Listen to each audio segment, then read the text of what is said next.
কি পালকিওয়ালা, পালকিতে কইরা কি নিয়ে যাইতেছো? ছি ছি শান্ত ভাই, এই কাউরে না জানে তুমি বিয়ে করে ফেলাইলা। আরে আমি বিয়ে করতে যাবো কেন? তাকির চাচার ছেলে সাইফুল ওর বউ। তাইলে ঠিক আছে, তুমি বিয়ে করলে তো আমারই করবা।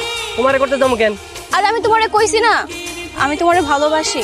সকাল থেকে কোনে আসছিলি? ওই যে সাইফুল ভাই আছে না, ওর তো আজকে বিয়া, পালকিতে করে বউ লয়ে আইলো, ওর বউরেই দেখতে গেছি। সারাক্ষণ করে ড্যাং ড্যাং করে ঘুরে বেড়ায়। কি একটা মাছ আর শাক লিয়া ড্যাং ড্যাং করে বাসা যেতেছো?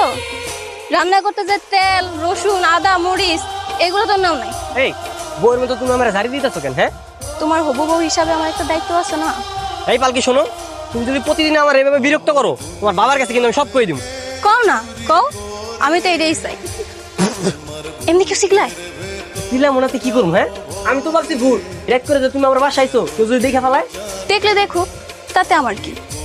তাতে তো তোমার কিছু হইব না। কিন্তু তোমার বাপ জানে গেছে, যদি কেউ বিচার দেয় যে রাইট করে তুমি আমার বাসায় আইছো, তোমার বাপ জান তোমার গ্রাম ছাড়া করবো। এই পালকির মধ্যে কে তুমি? তোমার আমি কতবার করে না করছি যে যুবতী মাইয়ারা বিয়ার আগে পালকি তুটলে পালকি অভিশাপ দেয়। পালকে অভিশাপ দিলে এমন কি হইব? পালকি তোমার অভিশাপ দিলে তোমার আর কখনো বিয়ে হইব না।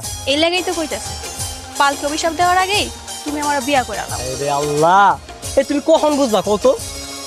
তুমি কখন বুঝবা আমি তোমার কতটা ভালোবাসি? ও পালকির মা, শান্ত আইছে, আর একবার শরবত খাওয়াও। তা তোমার পালকি কেমন চলতেছে? আলহামদুলিল্লাহ চাচা, ভালোই চলতেছে। হ্যাঁ, একটু কম পাইতেছি। চিন্তা করো না, সামনে পালকির বিয়া নামাই, পালকির বিয়াতে তুমি তোমার পালকি করেই পালকিরে নিয়ে যায়। আমারে দেখার লাগে আইছো তাই না? তোমার দেখার লেগে আসমু কেন? আমি কামে আইছি। তো কি কামে আইছো শুনি? তোমারে কইতে যাবো কেন? বুঝতে পারছি, আমি কষ্ট পেয়ে থাকি এটা তুমি চাও না তাই না? তুমি কষ্ট পেলে আমার কি? কারণ তুমিও আমার মতো আমার ভালোবাসা ফেলাইছো। শান্ত আমারে অনেক ভালোবাসে। সে যদি তোরে ভালোই বাইসা থাকে তাহলে এখন পর্যন্ত কয় না কেন? কয় না, আমি মনে হয় কইতে লজ্জা পাইতেছে। কই কি কথা জিগাও? ভালোবাসার কথা কইতে আইছো, হাতে করে একটা ফুল নিয়ে আইবা না? সময় তো আর ফুরে যায় নাই।